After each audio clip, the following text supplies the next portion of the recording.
ମୋର ପ୍ରିୟ ପିଲାମାନେ ଫାଇନାଲି ଦେଖନ୍ତୁ ଯଦି ଆପଣ ବିଏଡ୍ ବିଏଚଡି କିମ୍ବା ଏମଏଡ୍ ପରୀକ୍ଷା ଦେଇଥିଲେ ତ ଆପଣଙ୍କର ଚଏସ୍ ଲକିଂ ଅଲରେଡି ଆରମ୍ଭ ହେଇଯାଇଛି। ତ ଏହି ଭିଡ଼ିଓରେ ମୁଁ ଆପଣଙ୍କୁ ଦେଖେଇବି ଯେ ଆପଣ କେମିତି ଚଏସ୍ ଲକିଂ କରିବେ। ତ ଆପଣଙ୍କୁ ବିନମ୍ର ଅନୁରୋଧ ରହିବ ପ୍ରଥମ ଜିନିଷ ଭିଡ଼ିଓକୁ କମ୍ପ୍ଲିଟ୍ ଦେଖନ୍ତୁ ଯଦ୍ୱାରା କି ଡାଉଟ୍ ବୋଲି କିଛି ରହିବ ନାହିଁ। ଠିକ୍ ଅଛି ଏବଂ ସବୁ ସାଙ୍ଗମାନଙ୍କୁ ଆପଣ ଲାଇକ୍ ଆଉ ସେୟାର କରିକି ବି ଜଣାଇଦେବେ ଯଦ୍ୱାରା କି ସମସ୍ତେ ଜାଣିପାରିବେ। ଆଉ ଚ୍ୟାନେଲକୁ ନୂଆ ଅଛନ୍ତି ଦେନ୍ ଏବେ ହିଁ ସବସ୍କ୍ରାଇବ୍ କରିକି ଅଲ୍ ନୋଟିଫିକେସନକୁ ବି ଆପଣ ଅନ୍ କରିଦେବେ ଏବଂ 2027 ପାଇଁ ଅଲରେଡ଼ି ଆପଣଙ୍କର କ୍ଲାସ୍ 22 ଜୁଲାଇରୁ ଆପଣଙ୍କର ଅଲରେଡ଼ି କ୍ଲାସ୍ ଆରମ୍ଭ ହେଇଯାଇଛି। ଏଇ ମାସରେ ଆପଣଙ୍କର ସିଲାବସ୍ ଥରେ ଆପଣଙ୍କର ସରିଯିବ। ତ ଯଦି ଆପଣ 2027 ପାଇଁ ଆପଣ କ୍ଲାସ୍ କରିବା ପାଇଁ ଚାହୁଁଛନ୍ତି ନା ଏବେ ହିଁ ଆପଣ ଲକ୍ଷ୍ମୀଧର ସାର୍ ଅଫିସିଆଲ ଆପ୍ଲିକେସନକୁ ଯାଇକି କ୍ଲାସ୍ ଆପଣ ଆରମ୍ଭ କରିପାରିବେ। CUET BEd, regional BEd, IGNOU BEd କିମ୍ବା ଷ୍ଟେଟ୍ ବିଏଡ୍ ସୁନିଶ୍ଚିତ ଆପଣ କ୍ୱାଲିଫାଇ କରିପାରିବେ। ଆଗ ପ୍ଲାନିଂ ଭିଡ଼ିଓକୁ ଆପଣ ଦେଖିକି ପଢ଼ା ଆରମ୍ଭ କରିବେ। ଏବେ question number 1 sir choice locking କ'ଣ ସମସ୍ତେ ଆପଣଙ୍କର ଦେବେ? ଆପଣ ଲଗ୍ଇନ୍ କରିକି ଚେକ୍ କରନ୍ତୁ। ଯଦି ଆପଣଙ୍କର ଚଏସ୍ ଲକିଂ ଶୋ କରୁଛି ଆପଣ ଚଏସ୍ ଲକିଂ କରିପାରିବେ। ଯଦି ଚଏସ୍ ଲକିଂ ଆପଣଙ୍କର ଶୋ କରୁନି ତାହେଲେ ଆପଣ କରିପାରିବେ ନାହିଁ। ଠିକ୍ ଅଛି, ବୁଝିଗଲେ?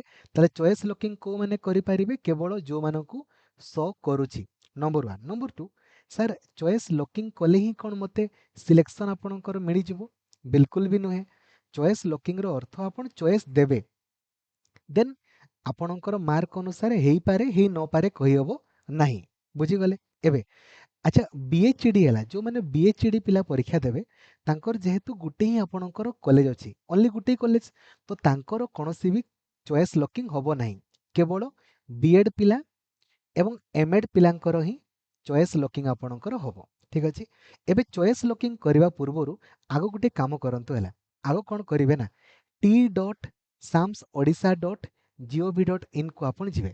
ଆସିଲେ, ଠିକ୍ ଅଛି, ଆସିଲା ପରେ এইଠି ଦେଖନ୍ତୁ ଲେଖା ହେଇଛି ଆପଣଙ୍କର ଗୋଟେ କଲେଜ ଲେଖା ହେଇଛି, ଦେଖନ୍ତୁ ଏଇଟା ଇନଷ୍ଟିଚ୍ୟୁଟ୍ ୱାଇଜ୍ ଇନଟେକ୍ କ୍ୟାପାସିଟି ହେଲା। ଆପଣ ୟା ଉପରେ କ୍ଲିକ୍ କରିବେ, ନହେଲେ ଆପଣ ଦେଖନ୍ତୁ ଏଇ ଯେଉଁ ୟୁଜର ମ୍ୟାନୁଆଲ ନାହିଁ କି ଏଇ ୟୁଜର ମ୍ୟାନୁଆଲ ଉପରେ କ୍ଲିକ୍ କରନ୍ତୁ ହେଲା। ଭଲସେ କ୍ଲିକ୍ କଲେ ଏଇଟା ଦେଖନ୍ତୁ ଟିକେ ରହିଯାଆନ୍ତୁ, ସେଠି ଆସୁନାହିଁ, ଛାଡ଼ି ଦିଅନ୍ତୁ। ଏଇଠି ଇନଷ୍ଟିଚ୍ୟୁଟ୍ ୱାଇଜ୍ ଇନଟେକ୍ କ୍ୟାପାସିଟି ଉପରେ କ୍ଲିକ୍ କଲେ ଏବେ ଏଇଠି ଦେଖନ୍ତୁ ହେଲା। ଏଇଠି ଆପଣ ଗୋଟେ ଜିନିଷ ଆପଣ ଦେଖିବେ ହେଲା, ମୁଁ ଆପଣଙ୍କୁ ଦେଖେଇବା ପାଇଁ ଆପଣଙ୍କର ଚାହିଁବି।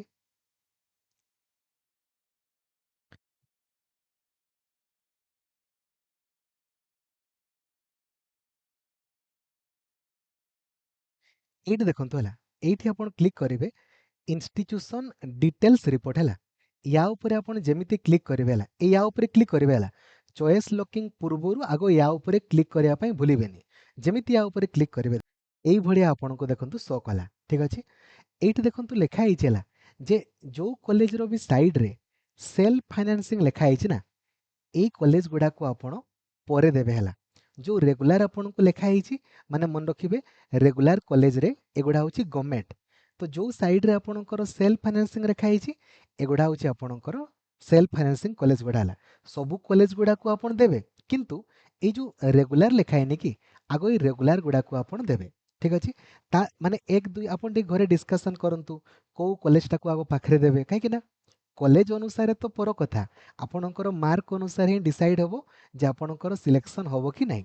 ତ ଆଗ ଆପଣ ଚଏସ୍ ଲକିଂ ଦେଲା ବେଳକୁ ଧରାଯାଉ ମୁଁ କହିବି ଯେ ନାଇଁ ମୁଁ ଆଗ ଏଇ ଯେଉଁ ବାଲେଶ୍ୱରରେ ପଢ଼ିବି ଏଇଟାକୁ ଏଇ କଲେଜଟାକୁ ମୁଁ 1 ନମ୍ବର ଦେବି, এইটাକୁ ମୁଁ 2 ନମ୍ବର ଏମିତି ଚୁଜ୍ କରିବେ ହେଲା। ଆଗ ରେଗୁଲାର କଲେଜକୁ ଦେଲେ ଦେନ୍ ତଳ ପଟେ ଆପଣ ସେଲ୍ଫ ଫାଇନାନ୍ସିଂ କଲେଜକୁ ଆପଣଙ୍କର ଦେବେ। ବୁଝିଲେ? ଆଗ ଲିଷ୍ଟ କରିଦିଅନ୍ତୁ ଘରେ। ଏବେ ଚଏସ୍ ଲକିଂ କେମିତି କରିବେ ଦେଖନ୍ତୁ। କେମିତି ଚଏସ୍ ଲକିଂ କରିବେ, ଆପଣ ଏକ୍ଜିଷ୍ଟିଂ ଷ୍ଟୁଡେଣ୍ଟ ଲଗଇନ୍ ଉପରେ କ୍ଲିକ୍ କରିବେ। এই ଯେଉଁ t.samsodisha.gov.in ରେ ଏକ୍ଜିଷ୍ଟିଂ ଷ୍ଟୁଡେଣ୍ଟ ଲଗଇନ୍ ଉପରେ କ୍ଲିକ୍ କରିବେ। ଯେମିତି ଆପଣ ତା ଉପରେ କ୍ଲିକ୍, এইଠି ଦେଖନ୍ତୁ ଆପଣ ନିଜର ମୋବାଇଲ ନମ୍ବର ପାସୱାର୍ଡ଼ ଆଉ କ୍ୟାପଚା କୋଡ୍ ଦେଇକି ଲଗଇନ୍ କରିବେ ହେଲା। ଯଦି ଆପଣଙ୍କର ଏଇ ଯେଉଁ ପାସୱାର୍ଡ଼ ମନେ ନାହିଁ ତ ଫରଗଟ୍ ପାସୱାର୍ଡ଼ କରିକି ଆପଣ ପାସୱାର୍ଡ଼କୁ ଚେଞ୍ଜ କରିପାରିବେ।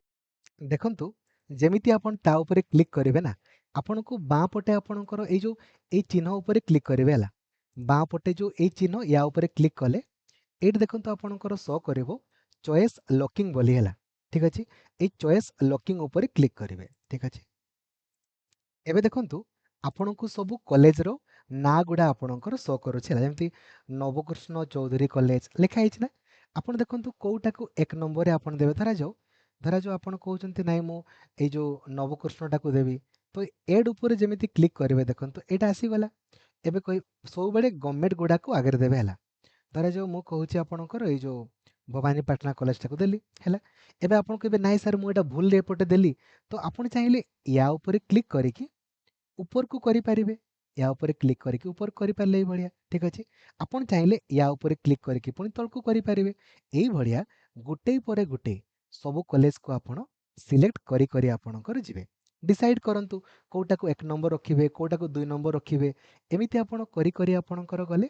ठीक अछि देखंतु सब कॉलेज आपणकर शो करूछि कला परे हला कला परे आपण कंटिन्यू करिवे आ ओटीपी देइकी आपण सबमिट करिवे ठीक अछि मने रखंतु चॉइस लॉकिंग को कौनसी भी कंडीशन रे चेंज करा जाई पारिबो नाही तेणु करिकी आउ ता पूर्वरु आपन को से आपार आईडी विषय रे पचारिबो हला जदि आपनकर आपार आईडी अछि देन दियंतु जदि आपार आईडी आपनकर नाही लिखि देबे आई डोंट हैव आपार आईडी लिखि देबे सरला ठीक अछि ता पूर्वरु देन ओटीपी देकी आपन सबमिट करि पारिबे किंतु मने रखंतु चॉइस लॉकिंग को कौनसी भी कंडीशन रे चेंज करा जाई पारिबो नाही तेणुकरी भलसे आपण चिंता करिकी घरे डिसाइड करिकी आपण चॉइस लॉकिंग करंतु देन तापर जाइकी आपणकर मेरिट लिस्ट पब्लिश आपणकर होबो आशा करिवि कंप्लीट इन्फॉर्मेशन शेयर करि पारिछि किछि प्रॉब्लम हेले आपण मते जणैबे थैंक यू जय जगन्नाथ धन्यवाद थैंक यू।